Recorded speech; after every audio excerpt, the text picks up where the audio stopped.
한 주간 잘 지내셨는가요? 네. 이번 주간은 유독 성도들 간에 많은 어려움들이 있었던 한 주 같았습니다. 신방이 이어지고 은혜스런 한 주 한 주가 진행되는데 또 들려지는 소식들에 참 마음을 아프게 하고 안타깝게 하는 사건들도 있었습니다. 여러분 계속해서 기도하시고 우리 교회 성도들이 정말 주님의 은혜로 살아갈 수 있도록 어떤 어려움을 만나더라도 믿음으로 이겨낼 수 있도록 힘주시라고 계속해서 기도하시기 바랍니다. 계속해서 마태복음을 우리가 묵상하고 있는데요. 수많은 무리가 예수님을 찾아와 예수님을 시험합니다. 호산나 다윗의 자손이여 라고 환호하며 예수님을 환영하여 맞이하였지만 그들이 이 땅에 왕으로 오신 예수님, 그들을 로마의 압제로부터 벗어나게 하고 영원한 통치를 이루게 하실 그 예수님을 왕으로 모시는 기쁨 속에 그들이 예수님을 환호했지만 예수님은 그러한 삶 속에서 환호하는 무리들이 나중에는 예수님을 대적하고 예수님을 십자가에 못 박으라는 소리로 바뀌게 되는 것을 우리에게 보여줍니다. 여러분, 그래서 종교 지도자들은 예수님께 나와 네가 무슨 권세로 이런 일을 하느냐, 예수님이 행하신 일들을 부정적인 시각으로 계속 바라보고 있습니다. 특히나 종교 지도자들이 더욱 그렇습니다. 하나님을 믿는 하나님의 율법에 의하여 그동안 믿음을 지켜왔다고 생각했던 그들이 오히려 하나님을 대적하고 율법의 완성으로 오신 그 예수님을 향하여 지금 칼을 예수님께로 향하고 있는 것이지요. 이러한 그들에게 예수님은 비유로 그들의 잘못을 계속해서 가르쳐주고 계시고요. 그들의 악랄함을, 그들의 잘못을 계속해서 반격하여 비유로 말씀해주고 있죠.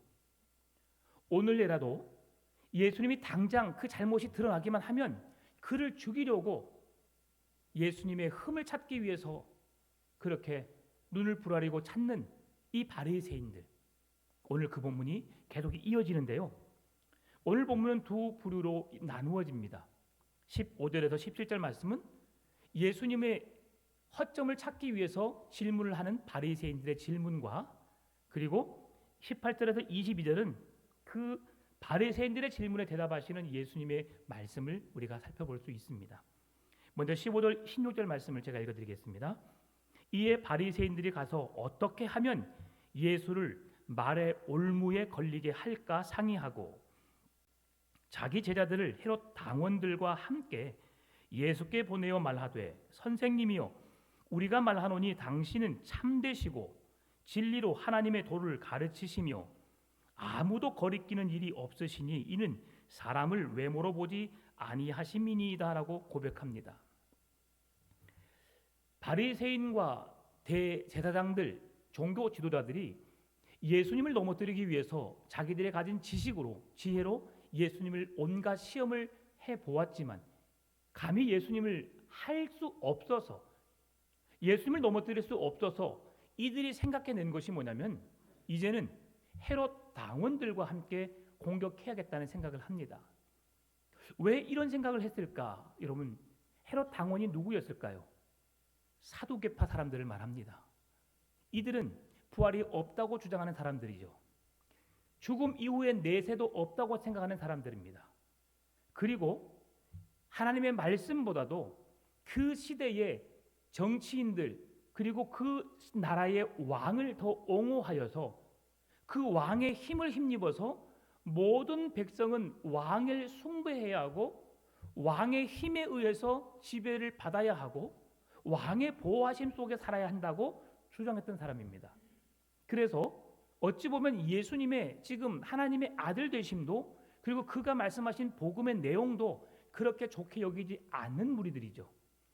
그에 반해 바리새인들은 그 세상의 정치, 그 왕의 힘보다도 하나님을 더욱 우선시하며 그를 예배했던 사람입니다. 지금은 조금 변질되어서 그들의 삶을 통해서 믿음의 모습을 찾아볼 수 없지만 그 첫 시작은 그랬습니다. 하나님의 말씀 앞에 서기 위해서 말씀하신 바대로 살아내기 위해서 몸부림쳤던 그들이 바리새인이었죠. 여러분, 이 상황을 보게 되면 절대로 두 파는 합해질 수 없는 파입니다.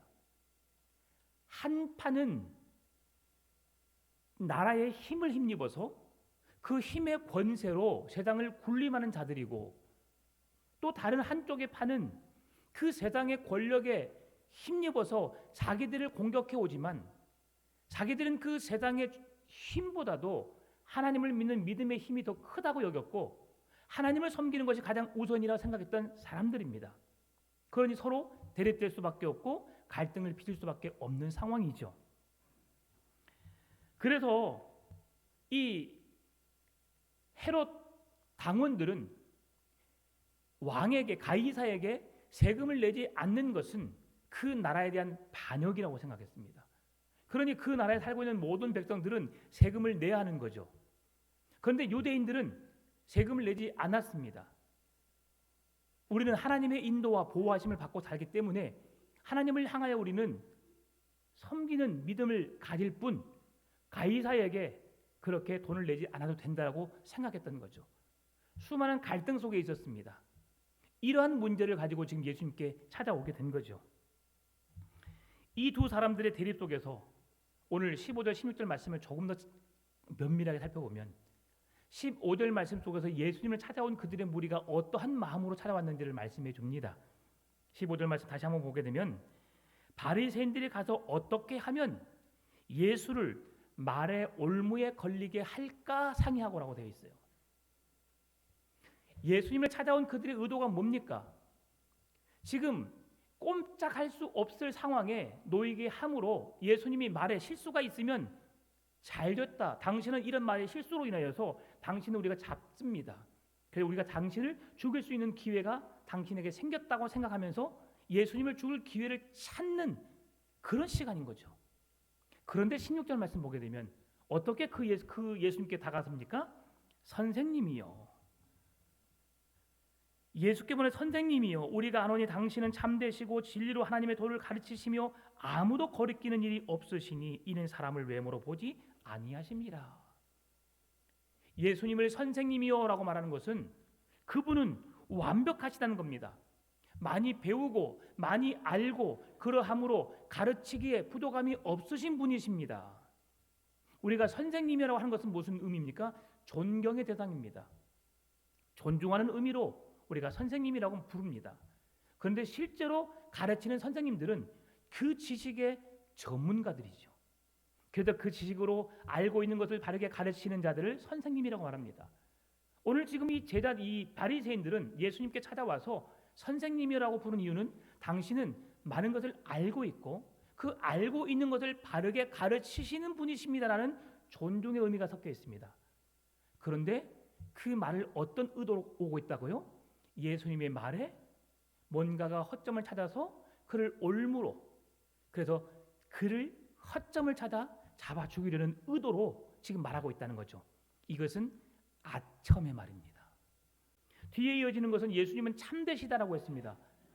지금 당신은 거짓 선지자가 아닙니다.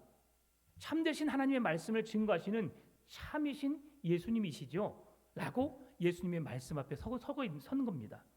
그는 하나님의 도를 가르치는 자, 참되신 하나님의 말씀을 증거하는 자로 이야기하고 있습니다.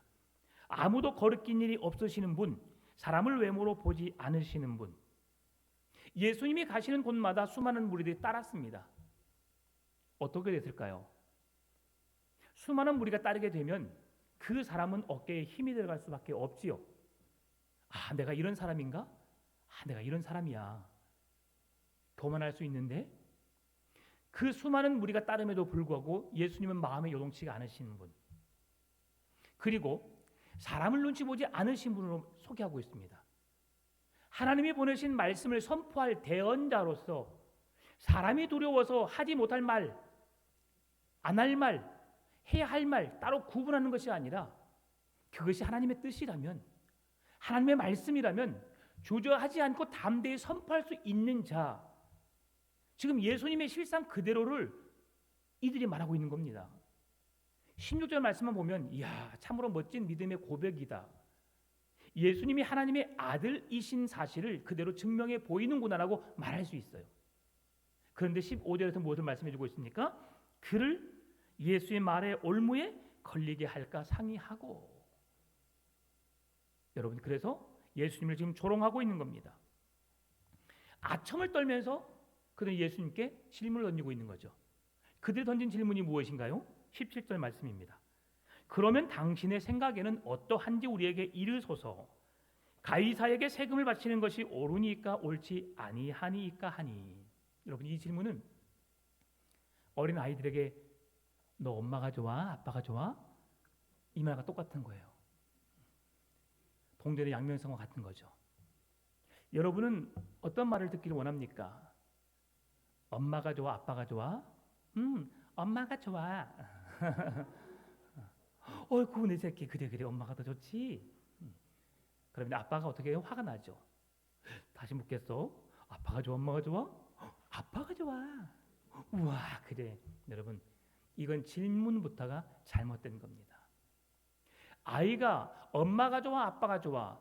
요즘 아이들은 영특하게 이렇게 대답하죠. 뭐라고 해요? 둘 다 좋아. 그래요. 둘 다 좋다고요. 아니 둘 다 말고 하나만 선택해. 하나만. 누가 좋아? 그러죠? 이런 어려움, 난감합니다. 어떻게 대답해야 할지 모르는 상황이죠. 지금 예수님이 이런 질문을 듣고 계신 거예요. 가이사의 것은 가이사에게, 하나님의 것은 하나님에게. 이제 예수님께 말씀하시지만 이 가이사에게 있던, 가이사에게 세금을 바치는 것이 옳으냐 옳지 않느냐라는 질문으로 예수님께 공격하고 있는 거예요. 이럴 때 예수님은 이러지도 저러지도 못한 상황 속에 이제 되어 있습니다. 만약 예수님이 가이사에게 세금을 바치는 것이 가하다라고 말하면, 그러면 이 사두개파 헬라 헤롯 당원들에게는 매우 기쁜 말이죠. 왜냐하면 그들은 왕을 최고의 신으로 섬기고 있고 그 왕의 말에 의하여서 왕의 힘을 빌어서 살고 있는 자들입니다. 그리고 왕에게 당연히 세금을 바치는 것은 옳다고 여기는 자들이기 때문에 예수님이 그렇게 말하면 옳거니 당신의 말은 옳습니다라고 말할 수 있어요. 그런데 그 반대에 있는 바리새인들은 왕에게 세금을 바치는 것이 옳지 않다고 여기고 하나님을 예배하고 하나님께 드리는 것이 더 옳다고 여겼던 사람들입니다. 그런 사람들에게는 당연히 당신들은 이 종교를 반대하고 종교의 뜻을 따르지 않는 자로 여기면서 그를 조롱하고 그를 잡을 수 있습니다. 반대로 가이사에게 세금을 바치는 것이 옳지 않다고 말하면 바리새인들은 좋아할 일이겠지만 사두개인들, 오늘 헤롯 당원들은 그것을 썩 기뻐하지 않을 내용인 거죠. 그래서 예수님은 이러지도 저러지도 못할 상황에 놓여 있는 겁니다. 만약 여러분이 이런 질문을 들으신다면 어떻게 대답하시겠습니까? 엄마가 좋아? 아빠가 좋아? 여러분 뭐라고 대답하시겠습니까? 엄마 앞에서는 엄마가 좋아. 아빠 앞에서는 아빠가 좋아. 예. 그렇게 대답할 수 있지만 참 난감할 수밖에 없는 상황이죠. 지금 바리새인들은, 헤롯 당원들은 하나님을, 예수님을 존경하는 것처럼 진리를 추구하는 것처럼 보입니다. 그러나 실상은 예수님이 책 잡아서 그를 죽이려고 하는 음모가 숨어 있음을 우리에게 보여주고 있지요. 여러분 이렇게 생각할 수 있습니다. 가이사에게 세금을 바치는 것이 옳습니까? 옳지 않습니까? 그게 뭐가 어려워요? 그냥 세금을 드리면 되지 않습니까? 라고 말할 수 있다는 거죠. 그러면 누가 반대해요? 유대주의자들, 바리새인들이 강하게 반대할 것이 뻔하기 때문에 지금 상황은 이러지도 저러지도 못할 상황임을 말씀해 주는 겁니다. 그렇다면 이 상황 속에서 예수님이 어떻게 처신하실까요? 그 뒤에 이어지는 17절 말씀 보게 되면 그러면 당신 생각은 어떻습니까? 물었을 때 18절에 대답합니다. 예수께서 그들의 악함을 아시고, 여기서 우리가 생각해 볼 수 있는 게 뭐냐면 예수님이 누구신가입니다. 예수님이 누구시기에 그들의 악함을 아셨을까? 우리가 지금 성경을 묵상하고 있습니다. 날마다 묵상하고 계시죠? 우리가 매일 성경을 묵상하는 이유가 뭐냐면 하나님을 더 깊이 알아가기 위해서입니다. 주님이 어떤 분이신지 아는 것이 우리의 목적이죠. 여러분, 성경을 묵상하는 첫 번째 이유가 뭐냐면 성경 속에서 말씀하시는 하나님이 누구신가를 발견하는 겁니다. 이것이 가장 첫 번째입니다. 하나님이 누구시기에 바다를 잔잔하게 하시는가? 하나님은 말씀으로 온 우주 만물을 창조하신 전능하신 하나님, 없는 것에서 만드시는 그런 능력의 하나님, 그 하나님의 존재를 우리가 묵상하면서 먼저 찾는 것이 중요합니다. 그러면 그 하나님의 존재를 발견했으면 내가 바라보는 그 하나님은, 내가 바라보는 하나님은 그 성경에 나타난 하나님을 내가 진짜 믿고 있는가? 그 하나님을 내가 믿으려고 노력하고 있는가? 그럼 내가 바라보는 하나님은 어떤 분인가? 또 그 하나님을 나의 삶을 통해서 내가 어떻게 살아내야 하는가? 어떻게 드러내고 어떻게 증명해 보여야 하는가? 이 삶을 점검해 보는 것이 날마다의 묵상의 삶입니다. 오늘 예수님이 말씀하시죠. 그들의 악함을 아시고 그들이 어떤 의도로 찾아오셨는지를 아시는 분, 모든 것을 아시는 하나님이심을 오늘 우리에게 보여주는 겁니다. 하나님의 아들이신 예수님이시지만 이 땅에 낮고 낮은 인간의 몸을 입고 성육신하셔서 인간에 찾아오셨지만 이 세상에 오신 예수님도 하나님과 동등하신 분이심을 우리에게 이야기해 주고 있습니다. 그리고 그들이 말했던 대로 예수님은 그들에게 무엇이든지 말할 수 있는 분이심을 말씀해 주는데요. 외식하는 자들아 어찌하여 나를 시험하느냐. 우리들은 누군가가 나에게 뭔 말을 할 때에 말한 사람의 예의를 중시해서 그 사람의 인격을 존중해서 마음에 상처가 되지 않게 하기 위해서 우리가 어떻게 내가 이 말을 좀 지혜롭게 할까라고 하면서 우리는 그 말에 기분 나쁘지 않게 말하려고 노력합니다. 그런데 예수님 직설적이시죠. 어찌하여 나를 시험하느냐라고 묻습니다. 그들의 정곡을 찌르는 말씀이에요. 여러분, 이 사실을 통해서 우리가 무엇을 생각해 볼 수 있습니까? 예수님은 우리의 모든 것을 알고 계시는 분이시구나. 우리가 어떤 의도로 교회에 나왔는지, 예배하고 있는지, 어떻게 살고 있는지 다 아시는 분이시구나. 우리가 그것을 알았으면 좋겠습니다. 하나님 앞에 우리는 숨길 것이 없습니다. 사람은 속일 수 있습니다. 하나님은 속일 수 없음을 여러분 믿음으로 고백하시고 그 하나님을 바라보시기를 바랍니다. 당시 세금에는 세 가지가 있었습니다. 재산세, 소득세, 인도세입니다. 여기에서 가이사의 것이라고 하는 것은 로마 식민지 백성이 로마에 납부해야 할 인도세를 말합니다. 그런데 이와 같은 이유로 유대인들은 인도세를 납부하는 것을 우상 숭배와 같다고 여겼기 때문에 아주 강하게 반대했습니다. 특히 종교 지도자들은 이 사실을 세금을 징수하는 그들을 향하여서 창녀와 같은 존재로 여겼습니다. 그래서 구원받지 못할 죄인으로 그들을 아예 낙인 찍었어요. 그러니 유대인들이 세금을 바쳤겠어요? 안 바쳤겠어요? 안 바쳤죠. 세상에서 가장 천하게 보는 사람을 창녀로 보는데 그러한 사람과 동일한 자로 여기고 죄인 중에 죄인으로 취급하는데 세금을 바쳤겠습니까? 바칠 수가 없는 상황이죠. 그런데요, 이렇게 그들 유대인들 앞에서는 믿음이 있는 척합니다. 누가요? 종교 지도자들이. 그리고 실상은 썩어 문드러져 있습니다. 이들은 로마의 지도자들의 힘을 빌어서 먹고 사는 자들이었어요. 신앙의 정교를 지키는 듯 했지만 그들은 우상 숭배라고 운운하면서 믿음이 있는 것처럼 보였지만 실상은 하나님의 것이 아닌 가이사의 것이 주가 되어서 황제로부터 나오는 것으로 인하여서 그들의 생명을 보존하며 살았던 자들이 종교 지도자였음을 말씀해주고 있는 거죠. 그래서 주님은 말씀하시는 겁니다. 외식하는 자들아, 겉과 속이 다른 너희들이여, 어찌하여 나를 시험하느냐? 내가 너희들의 의도가 무엇인지 모르는 줄 아느냐? 다 알고 있다. 그들에게 겁을 탁 먹게 하는 말씀이죠. 여러분, 그래서 얼굴을 감출 수 있는 자가 얼마나 무서운지 아십니까? 네. 저는 참 순진하게도 감출 수가 없어요. 제가 연기를 좀 했더라면 여러분 다 속일 수 있는데, 네. 그 사람 엄청 무서운 사람입니다, 여러분. 범죄자들이 범죄를 저질러 놓고도 일상의 생활에서 아무런 일 없었던 듯이 태연하게 지내고, 수사하고 질문해도 심장의 박동도 변하지 않고 그대로 유지할 수 있는 자들, 사이코패스라고 하죠. 이들은 정말 무서운 자들이에요. 지금 종교 지도자들이 그러함을 성경에서 말씀해 주고 있습니다. 여러분,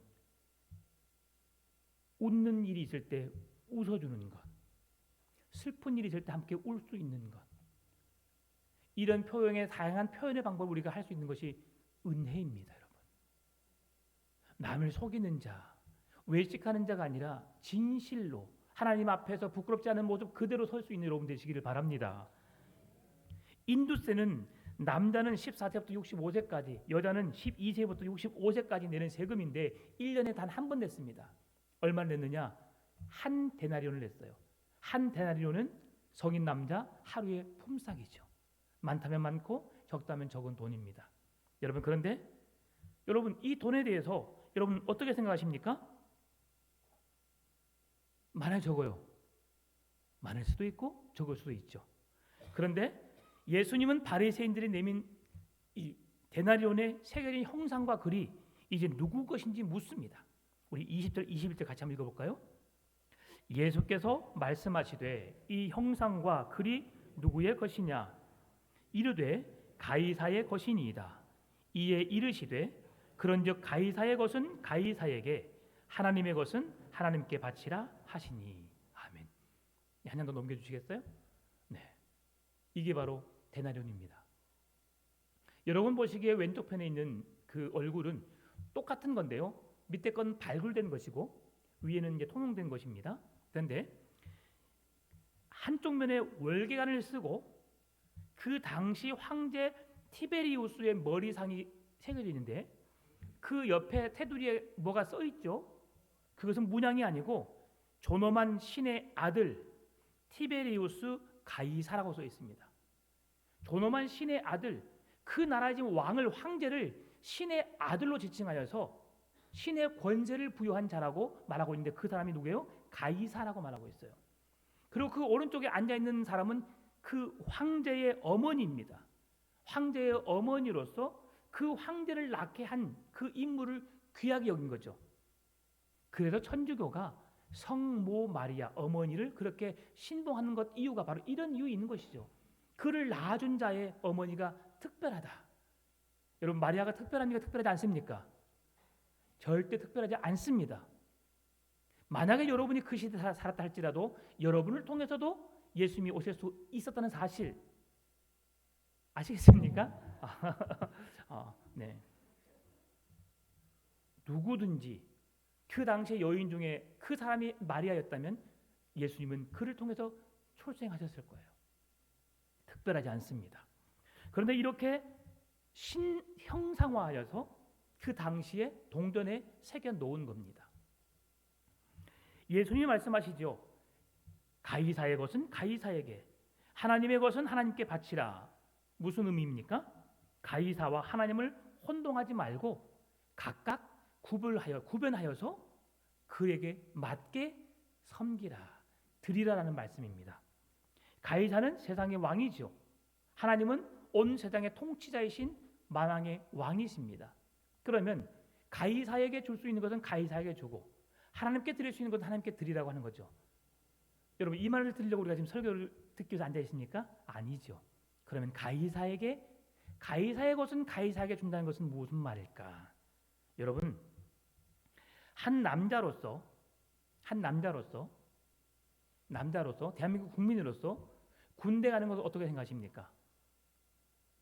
당연하죠. 대한민국 남자로 태어났다면 당연히 군대를 다녀와야 합니다. 여러분 지금 어느 나라에 살고 계신가요? 대한민국에 살고 계시죠? 대한민국에 살고 있으면서 대한민국으로서의 국가에 내는 세금, 지방세, 그리고 재산세, 의료보험 내는 거 어떻게 생각하십니까? 당연한 것이죠. 왜 그렇습니까? 이 나라의 보호를 받고 있기 때문이죠. 그런데 여러분, 만약에 이렇게 우리가 평안하게 살고 있잖아요. 그런데 이 나라의 힘으로, 권력으로 우리의 믿음을 침해한다면, 하나님을 예배하지 못하게 하고 하나님을 섬기지 못하게 한다면 여러분 어떻게 하시겠습니까? 가만히 있으시겠습니까? 이것에 대해서는 오늘 말씀하는 거예요. 만약 너희들이 나라에 의해서, 힘에 의해서 너희들이 하나님을 섬기지 못하게 하고 예배하지 못하게 한다면 그들에게 대하여 국가의 잘못을 지적하고 개혁해야 한다고 말합니다. 반드시 해야 될 일이죠. 근데 우리가 코로나를 지나면서 국가가 잘못했는데도 우리가 가만히 있었어요. 여러분 한번 참아주신 겁니다. 지금 국가는 종교 지도자들에게 만나서 타협점을 찾아야 했습니다. 국가에 재난과 같은 상황이 발생하였습니다. 그러니 온 국민이 동참해야 하는데 교회도 함께 해주시면 좋겠습니다라고 종교 지도자들에게 정중하게 와서 말을 했어야 됐어요. 그런데 이번 코로나 때 어떻게 했습니까? 정부의 강압적인 힘으로 어떻게 했어요? 예배 금지, 회직 금지령을 내렸습니다. 이럴 때는 정당하게 말할 수도 있었습니다. 그러나 참아주셔서 감사합니다. 왜 그렇습니까? 우리가 말하는 것도 중요하지만 또한 한편으로는 우리가 참아냄으로 그리스도인들의 아름다운 모습을 세상에 보여주었어요. 세상 사람들은 교회로 인하여서 코로나가 확산되는 것처럼 말하였지만 우리는 그 코로나를 지켜내기 위해서 우리가 얼마나 몸을 쳤습니까? 예배를 드리지 않는 것이 아니라 영상 예배로 드렸긴 드렸지만 그러면서 우리는 신앙을 지켜냈고 세상에 덕을 쌓았던 것이죠.